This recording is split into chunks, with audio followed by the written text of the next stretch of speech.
Bonjour, je suis heureuse de vous retrouver pour cette nouvelle balade. Accompagnée de la rune Gébo, nous allons découvrir au cours de cette méditation toutes ses caractéristiques, ses dires, ses leçons, mais aussi vos devoirs liés au don qu'elle va vous faire aujourd'hui. À travers une nouvelle histoire, vous allez pouvoir vous connecter à son énergie. Installez-vous confortablement, allongé ou assis, dans une position dans laquelle vous vous sentiez bien, détendu. Et n'hésitez pas à vous couvrir pour ne pas avoir froid.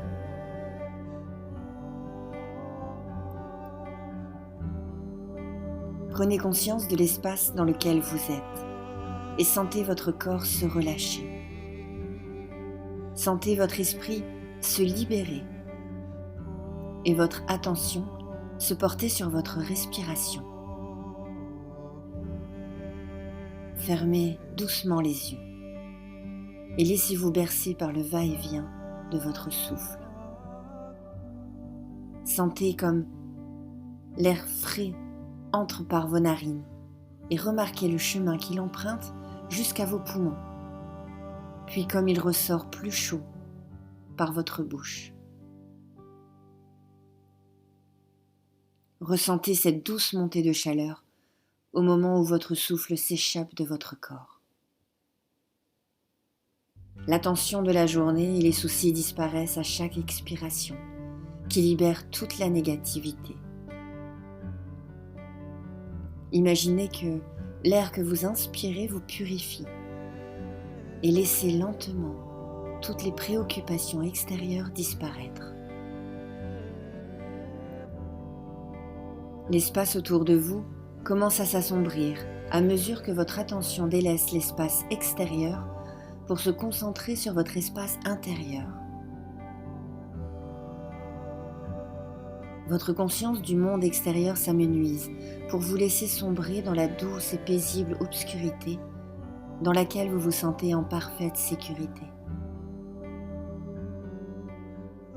L'obscurité est désormais tout autour de vous. Elle vous enveloppe comme une douce couverture, vous tient chaud, vous réconforte, rapidement et silencieusement. Vous êtes maintenant dans l'obscurité de Ginnungagap, le grand vide avant la création, le début de tout, la naissance du temps et de l'espace. De ce vide, tout naît. Autour de vous, observez la danse du feu et de la glace créateur. Leur ronde est si lointaine que vous pouvez à peine percevoir leur force et leur forme. Mais vous savez que désormais, les mondes sont mis en mouvement. Si vous regardez bien, vous apercevrez au centre de ce vide une toute petite lumière, une minuscule étincelle de vie. Et nous allons dans un profond souffle prononcer 3 fois le nom de la rune ensemble pour la faire naître.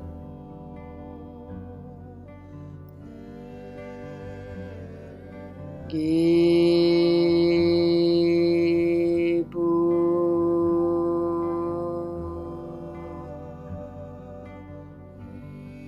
Gébo.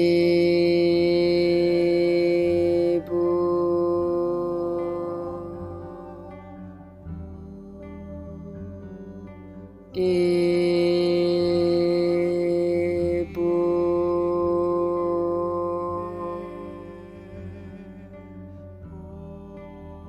Un présent réclame un présent. Comme je le demande, je le fournis. Gébo, rune de Gefn, dit « Je suis la rune du don, du sacrifice, du cadeau rendu sacré, de l'hospitalité et de la paix. Je t'emmène au royaume du divin. Choisis le devoir et l'univers sera à tes côtés à tout moment pour t'aider. » La puissance de votre voix transforme l'étincelle de lumière en une rune Gébo rayonnant d'un bleu profond moucheté d'or. La rune, de plus en plus brillante dans l'obscurité, s'approche jusqu'à arrêter sa course une fois face à vous, comme si elle vous invitait à la traverser pour passer de l'autre côté. Lentement, vous avancez jusqu'à vous retrouver totalement enveloppé par ce nuage d'énergie paisible, guidé par la lumière du jour éclairant l'autre monde. Une fois de l'autre côté, vous êtes assis. Autour de vous, un groupe de femmes s'assied et vous sourit.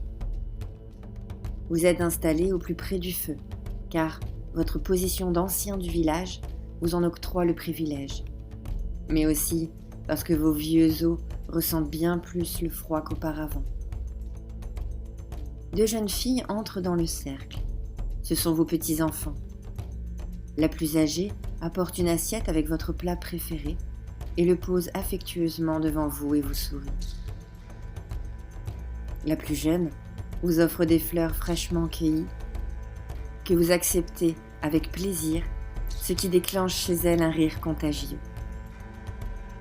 Une fois les mets avalés, vous vous asseyez confortablement et plongez votre regard dans la profondeur du feu crépitant. Le bois a été coupé par de jeunes membres de la tribu et a été allumé depuis le feu central du village. C'était votre responsabilité de maintenir ce feu brûlant, mais désormais cette responsabilité est passée entre 2 jeunes mains. Aujourd'hui, votre seule tâche consiste à profiter de la chaleur de votre feu et à offrir des cadeaux durement gagnés, comme le don de l'expérience, de la sagesse et de la mémoire de votre tribu.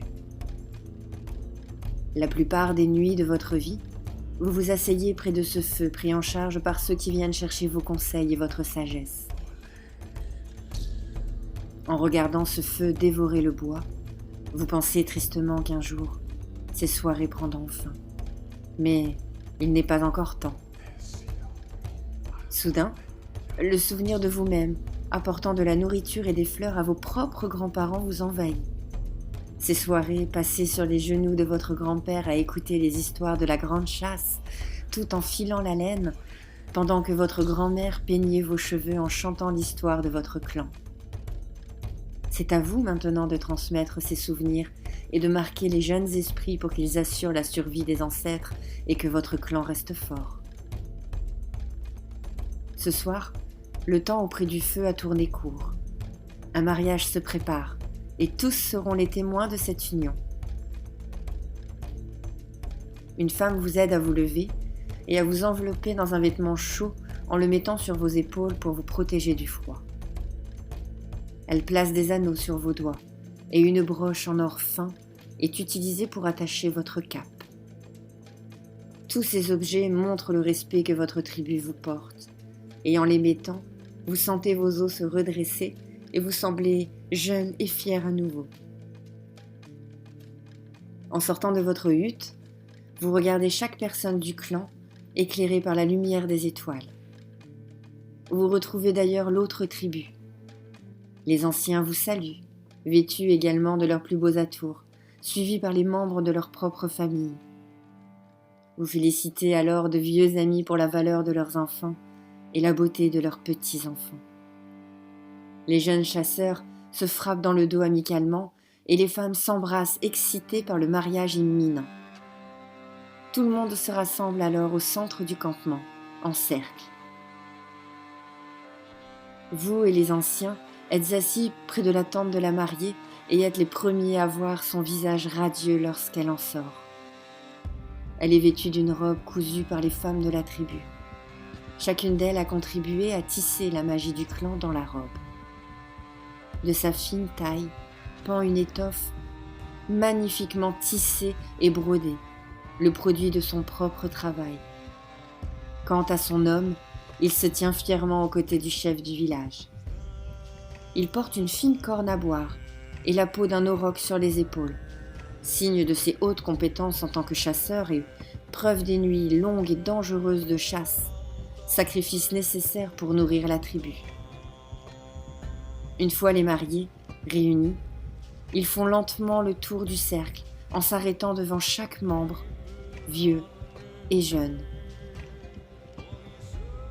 À chacun d'eux, le couple fait ses promesses en jurant d'être fidèle au clan et d'apporter honneur et subsistance au peuple. Après chaque promesse émise, chaque membre fait le signe de la rune Gébo, liant la promesse et conférant leur bénédiction. Alors qu'ils marchent près de vous, vous ressentez tout le poids et la gravité des promesses qu'ils se font. Vous vous souvenez d'ailleurs des vœux que vous avez vous-même prononcés, et la fierté vous envahit de se voir que vous les avez tenus, et bien plus d'une fois. Le circuit enfin terminé, les mariés se tiennent face à face, l'un contre l'autre, les mains liées ensemble par un ruban. Ils échangent maintenant leurs vœux privés.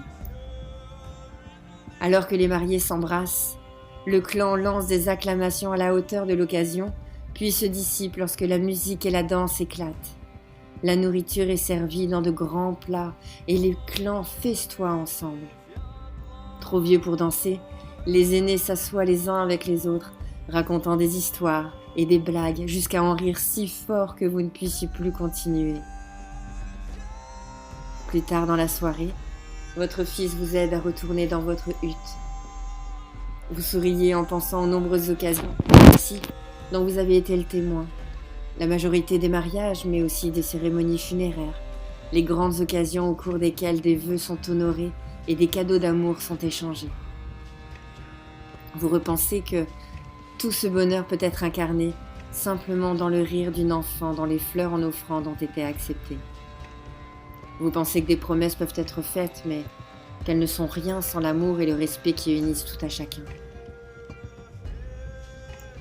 Bien que vous soyez maintenant vieux et fragile, vous vivez sans peur car vous savez que votre clan prendra soin de vous et vous aimera tout au long de votre vie et jusqu'à votre mort. Vous vous arrêtez un instant et retirez votre poids de l'épaule solide de votre fils pour pouvoir le regarder. Il a vos yeux. Vous lui dites de retourner au festin car vous aimeriez faire le reste du chemin seul. Il a l'air dubitatif pendant un instant, mais tout s'efface lorsqu'il aperçoit votre sourire. Vous l'observez, cheminant vers les festivités, plein de fierté. Votre hutte n'est qu'à quelques pas, mais vous vous arrêtez. Vous prenez un moment pour admirer le ciel nocturne et écouter la roue à eau qui craque doucement lorsqu'elle est poussée par le ruisseau. Le bleu du ciel se transforme en un bleu riche d'étoiles brillantes comme de l'or. Vous fermez les yeux un instant et vous sentez le ciel effleurer votre front d'un doux baiser. Cette nuit est aussi un cadeau et vous prenez un moment pour exprimer votre gratitude. Lorsque vous réouvrez les yeux, une rune Gébo s'est formée sur le chemin devant vous, flottant dans les airs. Elle tourne lentement autour de vous et vous rappelle la nature de tous les cadeaux qui sont donnés gratuitement, qui attirent inévitablement d'autres cadeaux en retour. La rune s'arrête. Vous savez qu'il est temps de rentrer. L'âge commence à peser sur vos épaules. Vous marchez doucement vers la rune bleue et la traversez en sentant tout son pouvoir vous caresser alors que vous quittez le royaume de Gébo, dans les ténèbres, une fois de plus. Vous rendez grâce à la rune pour son énergie et ses leçons apprises. Vous avez compris que l'homme doit être généreux et qu'il doit savoir partager ses acquis, mais il doit aussi accepter les cadeaux de Mère Nature et les cadeaux de la vie. Il doit être générateur de vie et d'amour dans tous les plans de son existence en se donnant totalement. Vous regardez le royaume s'éloigner de plus en plus, se plongeant dans les ténèbres. Vous êtes désormais prêt à revenir à votre forme physique. Lentement, vous laissez votre esprit regagner votre corps, en sentant l'obscurité s'estomper autour de vous. Vous reprenez conscience de l'espace dans lequel vous êtes, assis ou allongé. Votre attention se dirige de nouveau sur votre respiration et votre présence physique. Commencez doucement par remuer vos doigts, vos orteils, puis vos pieds et vos mains, afin de reprendre possession de votre corps. Prenez une grande inspiration et entourez-vous de chaleur et de douceur en vous étirant naturellement. Prenez tout votre temps. Et quand vous êtes prêt, ouvrez les yeux.